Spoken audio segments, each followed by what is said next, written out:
This is chapter 19 of It's a Mistake. Welcome back. Just going to cue up some ambience.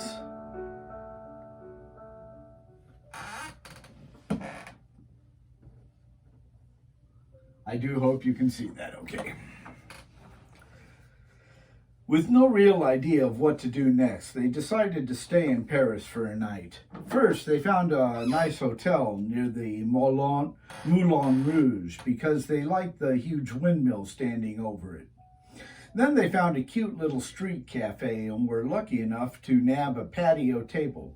They both enjoyed a scrumptious halibut tapenade made with sun-dried tomatoes instead of olives, and watched people pass by. Tom always loved watching various beings move around. He wondered what they were doing, what kind of lives they had, and took interest in what they wore or how they looked. They sampled a bottle of local wine.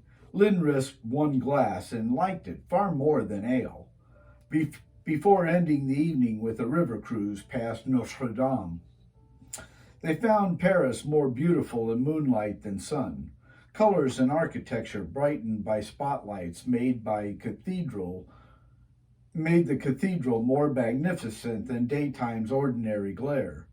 The Seine River's dark water glistened moodily, catching shards of moonlight on its surface as they drifted under old granite bridges. France's history passed by in lights along the Seine's banks. Lighting even made the famous cabaret, windmill, and shops more impressive. Conversation turned to what their next move should be. Tom made a few suggestions that met with half-hearted sighs or plain silence. Lynn finally suggested they take a short break to think about it. Tom felt uneasy about this idea, but considered that she needed more recuperation time anyway, so agreed. He called Vincenot to request a few days' vacation and got an unexpected argument. Reminding his editor several weeks due him that there never would be a good time to take them, and that Lynn was still recovering from an injury for which Vincenot was partly to blame, made him relent. During a luxurious room service breakfast, they looked through a guide for things to do while on planet Earth. They found a flashy ad for an amusement park called Disneyland, but the prices were too high. "Moon's dirt. It's only an amusement park," Pana complained. "You could have gotten into Mako for half this price." "I wonder what the rides are like," Lynn mused. "Who cares? You're already dizzy." They both laughed. Further into the book was an offer for two at a casino resort on Earth's moon. They offered a room, one free buffet for two, a round of golf, whatever that was, 4 drinks, 5 free entry into their nightclub, free valet parking, cruiser cleaning, a Sea of Tranquility tour, souvenir sunglasses. Pana wondered if he could get 2 free sets, and a fun book worth over 30 cupolas. All these just for joining their gamers club. "Now that's a deal," Pana said. Lynn wasn't so sure. Experience told her the companies gave things away only when they had a lot to gain from other products. Still, she reluctantly agreed. Pana turned on a monitor from which a good-looking blonde woman disclosed the day's news. He wanted to hear the weather report and any traffic alerts, but had to wait through several top stories. First was a story about President Lescaut visiting the southern region, a city called Pau, so that he could watch a bike race. Pana watched as hundreds of cyclists, all wearing tight collarless shirts and head shells with white stripes, pedaled their way over cobblestone streets of this picturesque town. Apparently, the leader wore a yellow shirt. This biker,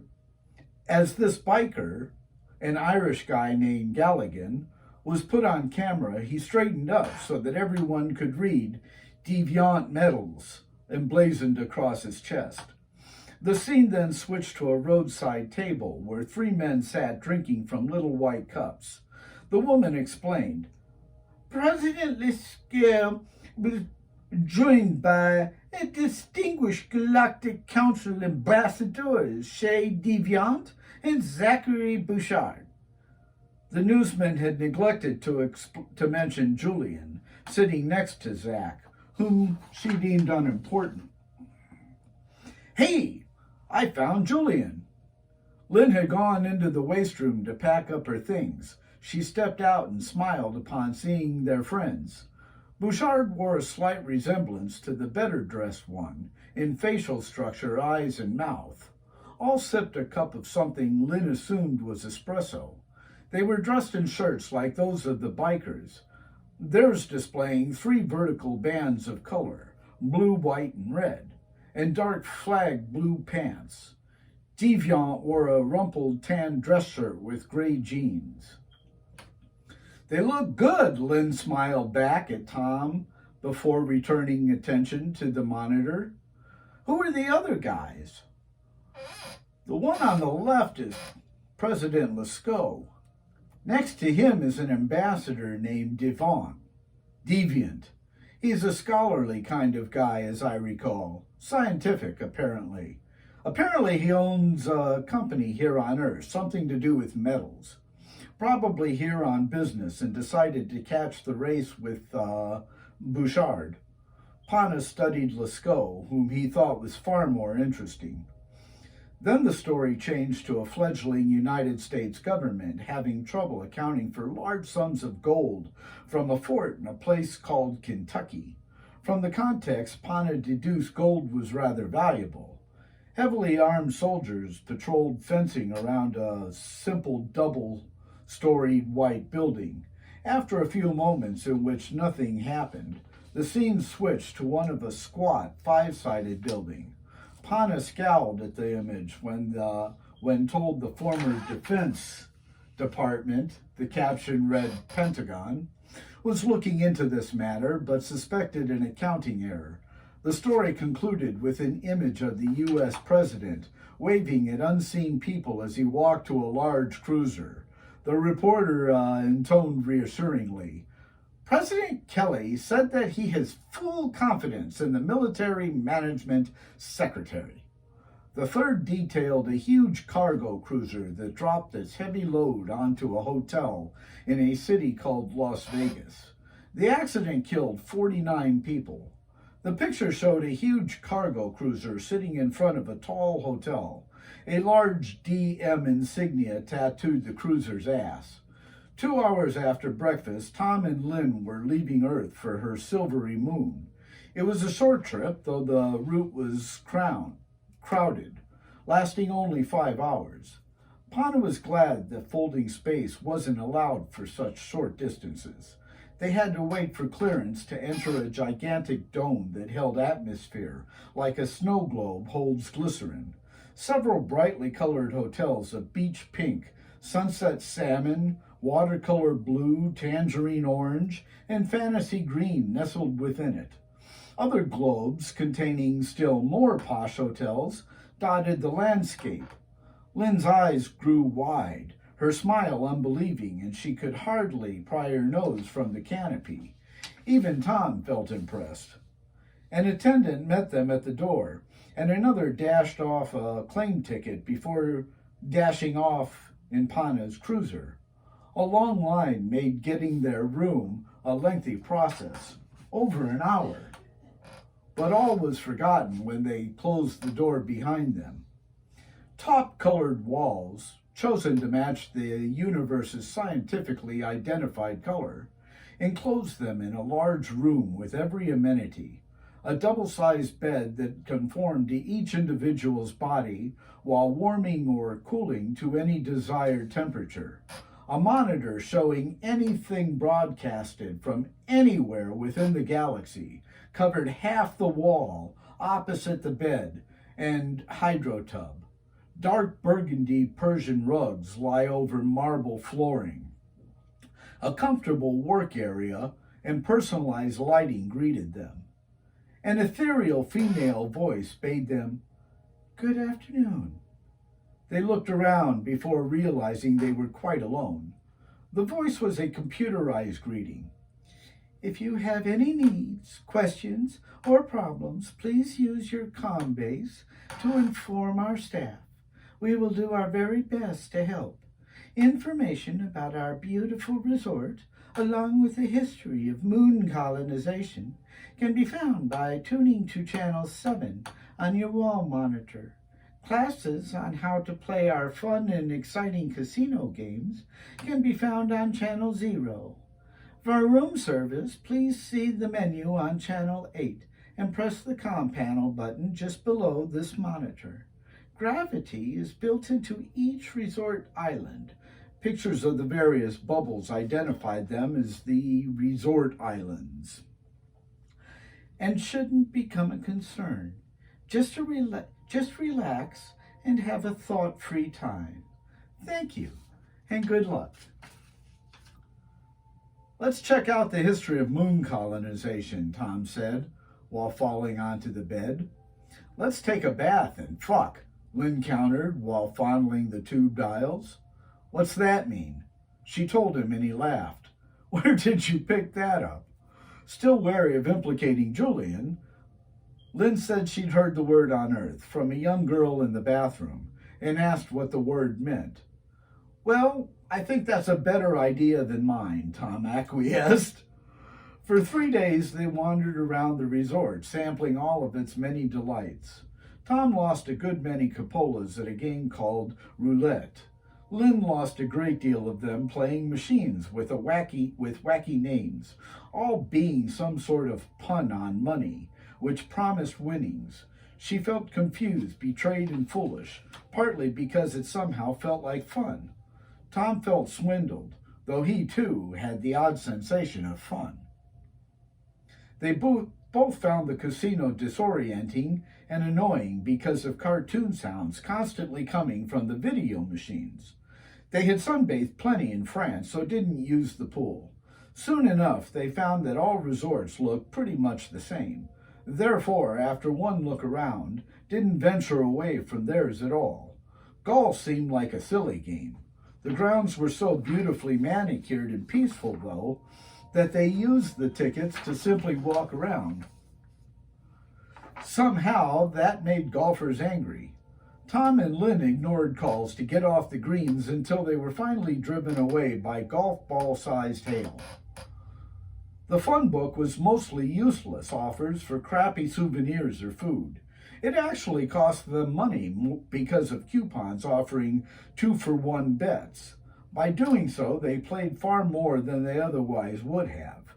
The nightclubs were so packed with kids and wannabe kids that they could hardly get in. Once they did, Tom discovered that the entry fee was nothing compared to drink prices. Drinks outside the clubs were a good deal, though, so they partook freely of those. With little else to do, they collected their sunglasses.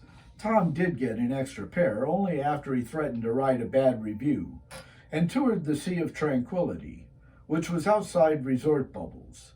It was nothing. A large basalt crater formed by intersections of 5 other basins, none of which contained an actual sea. Other than this being the site of mankind's first space visitation, it held no significance at all. A red, white, and blue flag, along with lots of boot marks in the dust, marked the spot where this visitation occurred. It was kept in perfect condition by a protective dome over the entire historic field. Fact was that Earth's moon was barren, lifeless, and deadly outside of the resort bubbles, or tour bus. Pana felt it was much the same inside the resort bubbles. After 3 days of eating, drinking, and gambling, Tom refused to say gaming. They were ready to get moving. On the last morning before packing, Tom remembered the history of moon colonization show. He loved learning of history, so checked the schedule. Saw it was just about to start and flipped to Channel 7. Legalized gaming resorts refused to say gambling. Started in a Nevada city, called Las Vegas. Tom remembered the name from that news story about a damaged hotel. Las Vegas used to be Earth's gaming mecca. Each year, billions, maybe trillions of dollars were spent on its only product, entertainment. Gaming was the largest source of that entertainment revenue. Vegas, as it was simply called, ran into trouble in late 2021 because of severe water shortages. They had been in a drought situation for over 21 years, but the collapse came as a big surprise to all Vegas residents. Their homes fell to a market value of $10,000, which was generous considering severe dehydration danger made bottled water a necessity, and most left. A few stayed because they didn't own a house or didn't care, but they too vamoosed after the booming job growth reversed. Tourism had come to a screeching halt after swimming pools were outlawed. Needless to say, lavish fountains with spectacular water shows were also turned off. Restaurants couldn't wash dishes and had to start serving their fancy cuisine on disposable plates with disposable utensils. Sanitation room commodes were restricted and controlled by sensors, flushed only after every third use. Bars had to charge extra for drinks containing water or ice. The entire experience seemed ruined. Of course, Vegas wasn't the only area affected by this severe drought. The entire southwestern portion of the United States became barren. But Vegas depended a great deal on a steady flow of tourists. Pana felt they should be called suckers from neighboring states. The city had become known for being recession-proof. The city that had become known for being recession-proof became a near ghost town after recession of water levels in Lake Mead, Vegas's main reservoir, exceeded 150 feet. Few lived there now, but some hotels struggled on. By this time, gaming also started becoming illegal almost everywhere on Earth because of rampant cases of addiction.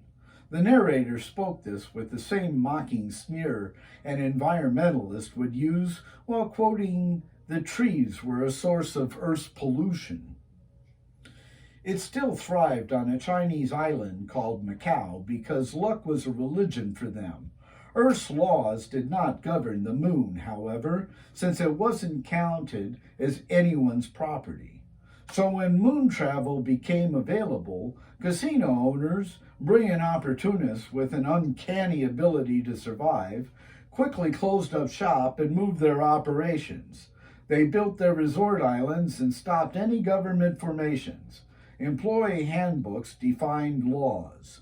Water existed on the moon's south polar cap, and huge tankers, portable basins which filled with storm water that would otherwise flood Earth's once moderate regions, brought more in. Business boomed, and flights now delivered up tourists many times every day. Southern Nevada, the narrator continued, was also famous for another reason that had nothing to do with tourism. An old Air Force base named Area 51. This base was kept extremely secret and still, though now abandoned, off limits to non-permitted individuals. One had to get approval to enter the grounds by providing proof of necessity to the U.S. Pentagon.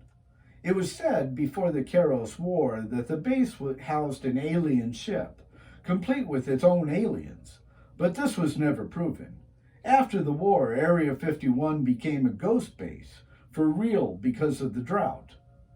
Pana suddenly sat up and stared at the monitor. The biker's shirt had said, Deviant Metals. Is that what the DM tattoo on that cargo ship's ass stood for? If so, then what was the nature of Deviant's business on Earth? Maybe he and Bouchard had come together and then been invited to the bike race by Lascaux. That fatal load could have been pieces of the council's project. And what about that missing gold? Was it used as payment for a project nobody was supposed to know about? A deserted airbase would also seem perfect for such an operation.